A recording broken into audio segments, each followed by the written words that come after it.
Hi, welcome to B-Sides Charlotte. My name is Rick Rutledge. I'm a senior security engineer with Polarity, and I'm here today to talk about hunting in general. The title is Tools Don't Hunt, Tools Find, Analysts Hunt.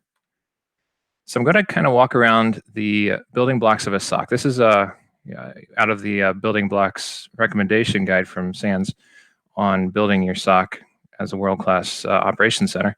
So I'm going to walk through kind of each of these chunks and give you what we've seen in real life from experience as far as best recommendations, what we've seen problems with, and how to get around some of those issues. So the first section I'm going to talk about is technology. So within the technology component of a SOC, it's broken up into groups. So the technology piece is often the easiest one, that the low-hanging fruit, that when first building a SOC or even updating, that the applications, the software that's used in those hunts and investigations, that's usually the first thing brought on board, often without a process in place. So we're going to go through each of these categories, kind of talk about some of the problems we see of SOCs that are now mature, using software that was bought before the process, or even through the software cycle and updating. So identification, protection, detection, response, and recovery. And generally what we see is response and recovery. There aren't quite as many tools for those categories, and I'll touch on that when we get there. So the first section, identification, this would be anything for recognizing the threats, anything that logs, or your SIM, risk analysis, and then of course user and asset management. User and asset management being a big one to maintain when there's changes, users changing roles, updates of new servers coming online. So these pieces are very important to keep up to date as much as possible, obviously. And then log management, we've got a lot to say about log management as well. Missing logs, things that aren't updated in that realm can often leave you blind to threats. The protection category, this dives into is referring to the proxy, firewall, endpoint protections, usually the stuff that goes in first for the first line of defense and security when you're thinking about just keeping people out, as well as the SSL and encryption layer. But one of the more often ones that I've been working with lately, especially with financial and other sectors where private information is important, is the DLP, or data loss prevention component. And then within the detection group, we have all of our threat intelligence, internal and external products. And that's, there's a wide variety for all of these categories of tools. And it's usually a matter of looking between budget and what fits into your mode best. Often with threat intel, you've got the option for open source or not. Community driven is a big one for threat intel. And we'll dive into some more of those in a bit. But as well as on the detection side, we have SOAR, which is often one of the newer categories, often used for enhancing detections, logs that have come in, to understand if there's a threat there or not. And then, of course, traffic analysis, understanding patterns, and then putting a little bit more of the intelligence around the logs that you're already gathering, like the machine learning with AI or UBA, and just correlation of rules to understand when when an alert means something or when it doesn't. And then, of course, your basic log monitoring and alerting. When A happens, alert on this, or when this event occurs, we want to know about it every time. And so the detection phase is often where most SOCs that I work with spend a majority of their time and focus. And then onto the response category. This is where we're talking about DDoS protection, endpoint detection and response. And this is generally less emphasis on the response. More people are usually focused on detection and finding the problems. Response is usually for the more severe ones, like the ones mentioned here. But this is one category where the vendors are a little bit behind as well. And then, of course, recovery, several stages of recovery. You've got your vulnerability remediation products that are just going to clean your endpoints. And within the virtualization environments, you've got the ability to revert back snapshots, go back in time, take configs back to the way they were when things were working and not infected. And then, of course, ransomware remediation has been a big topic over the past few years. So all of these categories combined in subcategories of different products and tools that companies have, that's a lot of tools. So 25 categories here. We've usually got more than one tool in a category. Most customers that I've worked with in the past, a lot of times they have several. And so this quote from the CISO of Palo Alto, he's on the high end, he's looking at 130 tool average for large enterprises. And I have been to companies where that's the case, and there's usually a team dedicated to figuring out which tools they need to get rid of. But that team is not generally working with the SOC directly or in the weeds. So, that takes some tuning. It takes work to get those right.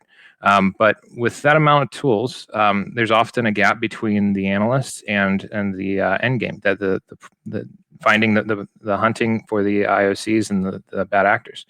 So that's where one of the best fixes we can get to with that is focusing on the people and the training, and then aligning process to that. This next one is just a quick snapshot of just a handful of the tools available. So it can be overwhelming, to say the least. But that's where, when you get your processes defined first, and then bring the tools in behind it, that's going to give you a much finer scope of targeting those threats. So the biggest problems with accessing all that data, obviously the time consumption involved in flipping between products. So when you have 5 or 6 tools to do one thing, you generally come down to 1 or 2 that you like the best, and each analyst ends up doing something different. So we get what we see a lot in the field, where different analysts, 4 different analysts on the same team have 3 or 4 different ways of doing the same thing. So pivoting between tools is a big one. That also requires more training. So if you have those 10 tools to do one thing, that's 10 different things that everybody has to be trained on. You generally do have a SME for each product, but then again, if you have people using different products, you have different results. And then process deterioration comes out of this, with the fact that they're using different things, getting different results, taking shortcuts because there's so much data to sift through. If you're going about this manually, you often will get burnt out looking at all that information. And then there's obviously a need for better correlation between those separate tools to help with all this. Obviously, multiple monitors help, and most people go that route, but there's only so much you can do. I've had up to 4 monitors, and I generally end up ignoring one. So you can only do so much with what you put in front of the person. You need to make that more efficient, less to look at, and you're going to get better results. So the first slide I was showing you the different pieces of the SOC. So the technology stack, again, that's usually where SOCs start their investment in building out their SOC, and the people in the process come next. But over time, once the SOC matures, you see more focus on process and better use of those tools. Aligning those tools with the established processes will eliminate unnecessary tools, as well as focus the tools that can do 200 things. You may only need it for 50 of those things. Then you can focus in, buy your license for what you need, and use it for that specific task. And then building out an easy method for collaboration. So, there's SOC analysts that are using different tools. One guy finds something bad, somebody else finds, a null result. If they're sharing that information, you're less likely to miss something. Plus, you're less likely to duplicate work. So collaboration is very important in any SOC. And the biggest issue with that is making it easy for the users to do.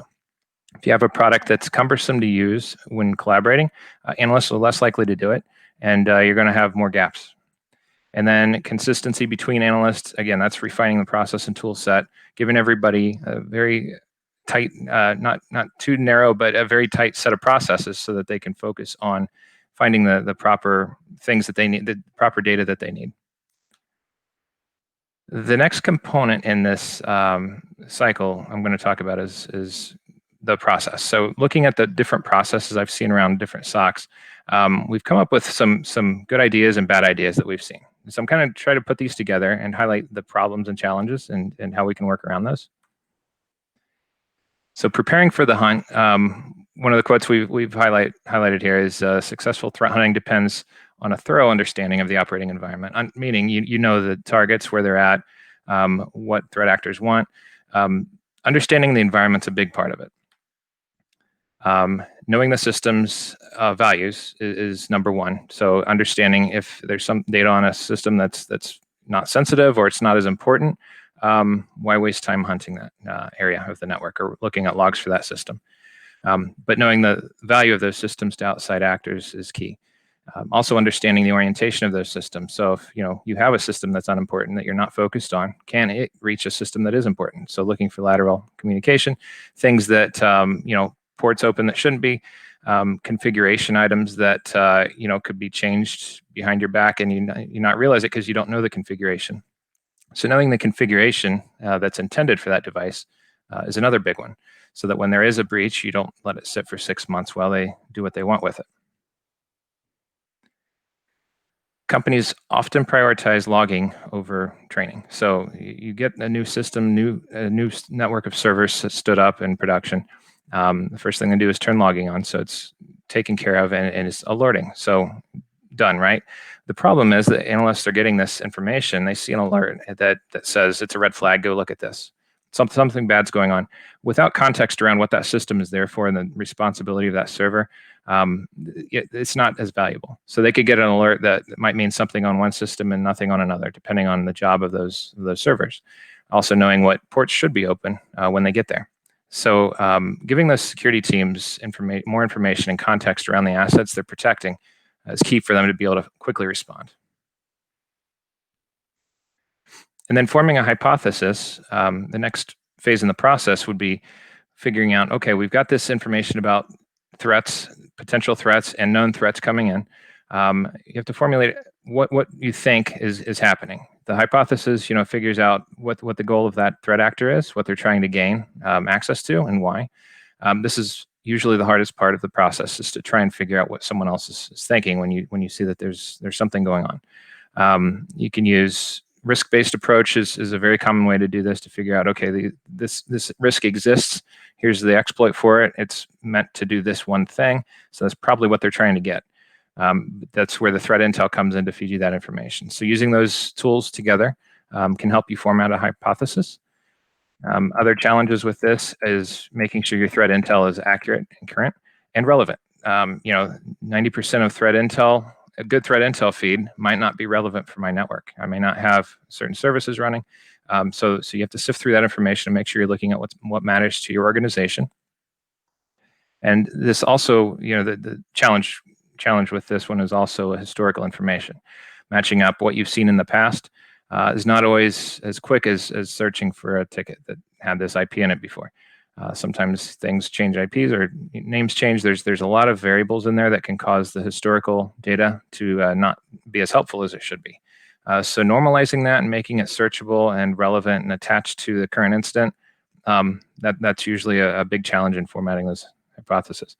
And then, of course, identification of security controls, knowing which firewalls they should be going through, which proxy server should be serving up that web page, and understanding the flow of the network behind everything you're looking at. And then log collection. Once you've got your hypothesis, you've figured out what you're looking for and what the threat actor is looking for.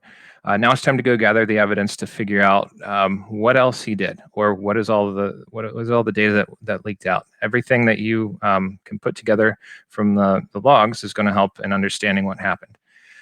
So the log reliability and availability is usually one of the issues, but that's got to be verified. You got to make sure you've got logs from the server for the time frame in question. And if not, you've got to take more extreme actions, grabbing network traffic, that sort of thing. And logs for any investigation are usually coming from multiple sources with most customers I work with. Every now and then you get someone that has one centralized log server. That's a lot simpler if you can manage to get there, but it's not always the case. Generally, you have different departments that have different budgets and have different products. So piecing those things together is key to understand the whole picture.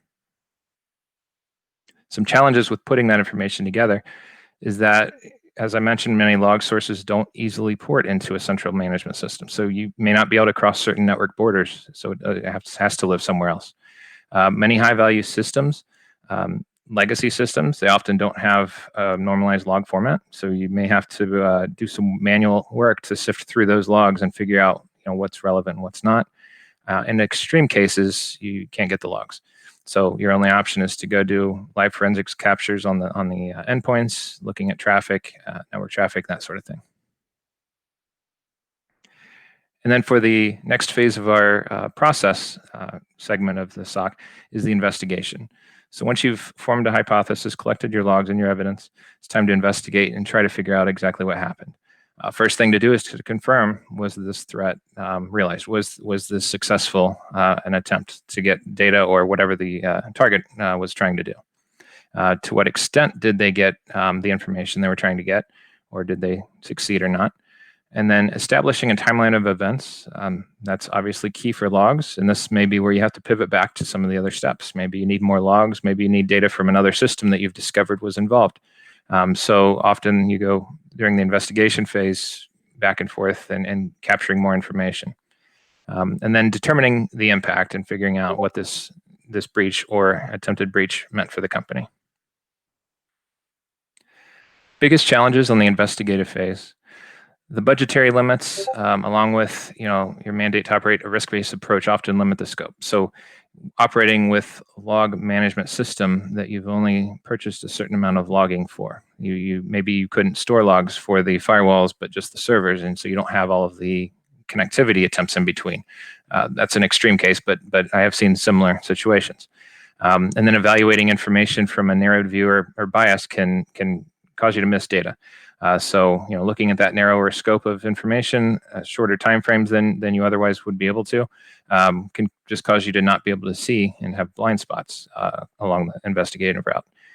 And then reviewing logs in isolation and manually, just any manual task in general, is going to be cumbersome and mind-numbing and cause you to miss things. People start glossing over when they get to page 50 of a log, for example, and you're not going to catch everything manually that way. So that was the technology piece and the process piece of the stack. The next component I want to talk more about is a little bit more about the people. So talking about some of the training with the actual individuals doing the job, the training, as well as focusing on the parts of the process that they need to focus on. So this is where we get into actually trying to avoid those mind-numbing blind spots.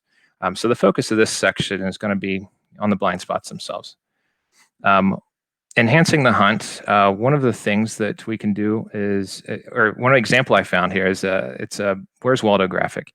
And there's actually an algorithm that someone wrote, and I've got the link in this slideshow that I'll share at the end, that someone wrote. It's probably like 10 lines of code. It's pretty brief, but it eliminates all the colors but red, or dims them, finds certain patterns, flips it to black and white and looks for a certain pattern.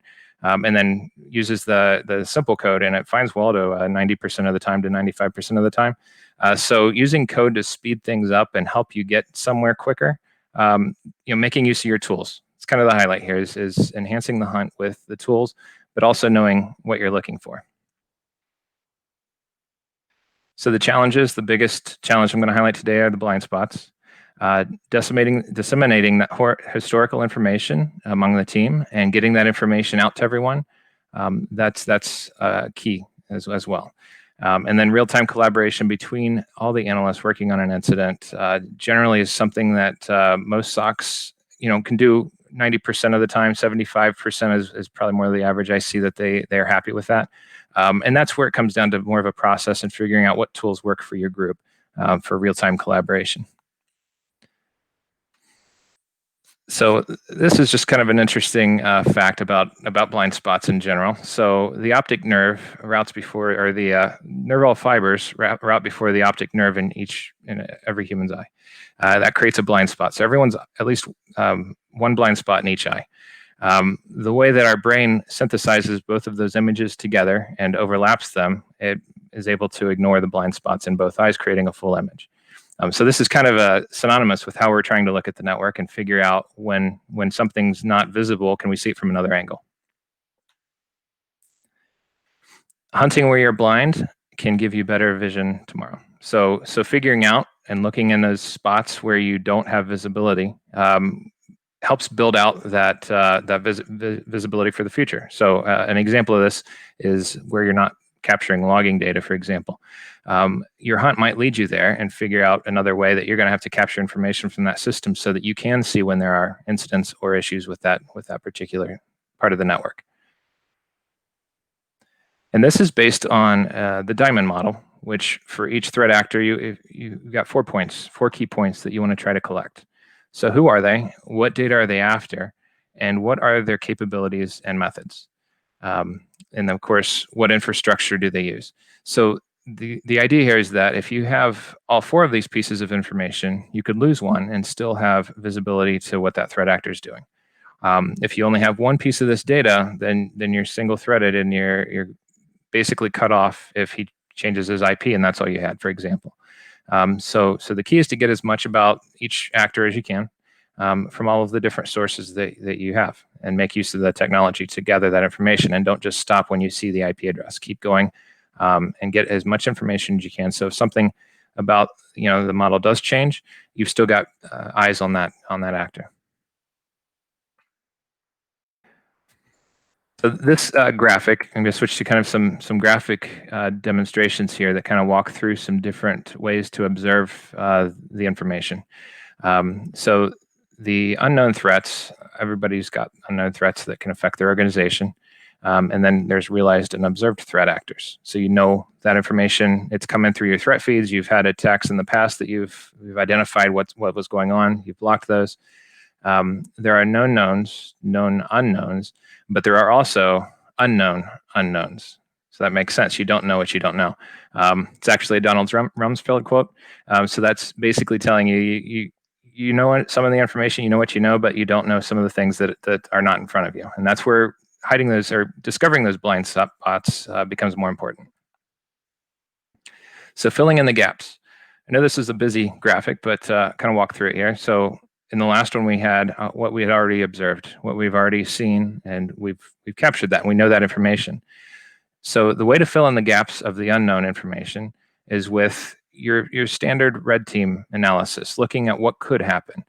Community sharing is a big one. So talking to your peers, other people in the same vertical as your company, figuring out what they've seen that could potentially overlap, and understanding and sharing information.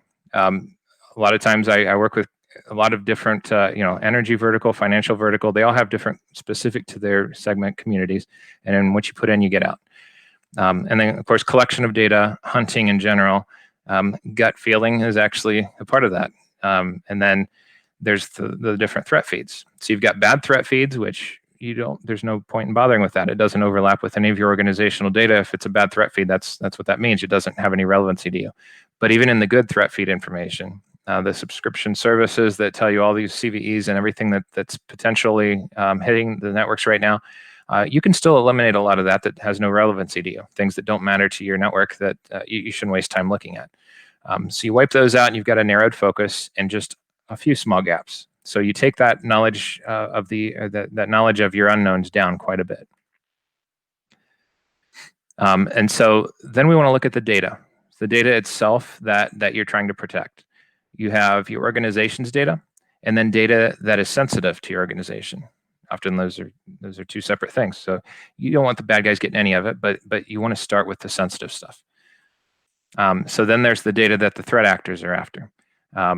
Usually it looks similar like this. You'll have a small segment of organizational data that is not as sensitive that they're going to get regardless, trying to get to that sensitive data. But where you want to start is protecting that sensitive stuff that the threat actors are after. Often the most sensitive stuff would be the trade secrets and customer data. That's usually what has a monetary value or a ransomware value. The most valuable data is often what the threat actors are after. And then stuff that falls into that white space, like account names, passwords, network addresses, they can use that to get to the sensitive data sometimes, but not always.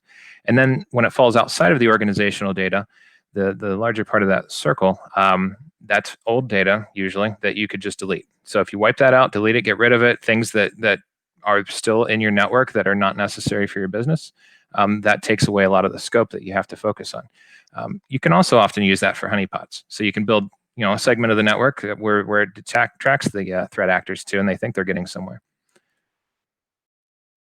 So cutting out that information you don't need narrows down the scope quite a bit. Taking out just the sensitive data gives you a much smaller sliver to work with. So now we'll focus on that for starting our hunt. This is an area where we know that we are vulnerable potentially. That's where the threat actors are targeting. That's what they can reach. So that's where we want to start our hunt. Now overlay that with vulnerabilities. So we have our unknown vulnerabilities and our CVEs, things that have been caught and picked up on before. So we've got to narrow this scope down now. So with your CVEs, you've got what was discovered by the red team. There's known and unknown there.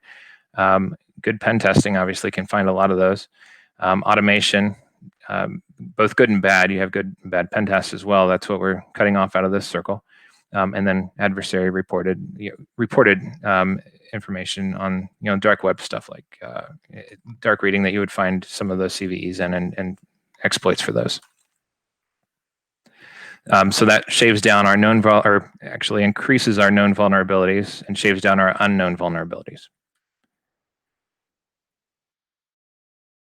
So we want to overlay that, and what we're using here is the mathematical union is everything, and we're actually want to look at the intersection, just the data that overlaps. So putting our targeted data over the sensitive data brings down the sliver even further. So we've got a much smaller segment that we're working with now once we've figured out the vulnerabilities, patched them, gotten them out of the way, and now we can focus on what's still unknown. Now we look at known capabilities and methods that we've already collected. So these are the things that the threat actors are using. Overlay that with our unknown segment of the network to take that chunk down even further. So we have a much smaller segment of unknown data, maybe where we need to start looking at logging and things like that in this particular environment. And that's where our hunting is going to be focused. And that's where we come back around to looking at the tools usually. The tools of configuring the logging, configuring the devices to talk on the right networks, to be able to access them, updating OSs, that sort of thing. So all of the perimeter, internal network, database, hosts, applications, that's what we're going to focus on for understanding in that unknown network. What do we have there that we're not monitoring today? And this is obviously the tools. NGT, we're talking about the next great thing. So whatever comes next after SIM, DLP, antivirus, that's basically the stuff we're going to focus on for this information. So now overlaying our detectability, what we know we can capture, what's visible in the network. So what we can see, not only what we can see, but then what we can detect on top of what we can see. Overlay that with the vulnerable portion of the network that we know the threat actors are trying to get to, takes us down to the smallest sliver, and we can see where we have no visibility, which is where you're going to start your hunt. Highlighted in red is anything you can't see. You're not getting logs. You're not getting detectability. We're blind to that section. That's obviously where you need to start your hunt because that's where you're most vulnerable. And usually hunting enables detection. So, starting to look at those systems, you're not only seeing what the current state is, but you're observing why it's not detectable or why it's not visible. And that hunt process alone can help you resolve some of these missing components in your network. So starting the hunt there, and as well as in where you can't detect anything about the network, is critical to understanding, whether there's a threat actor there yet or not. There very well could be in the near future. Thank you. I'm Rick Rutledge with Polarity, Senior Security Engineer, and enjoy the rest of the show.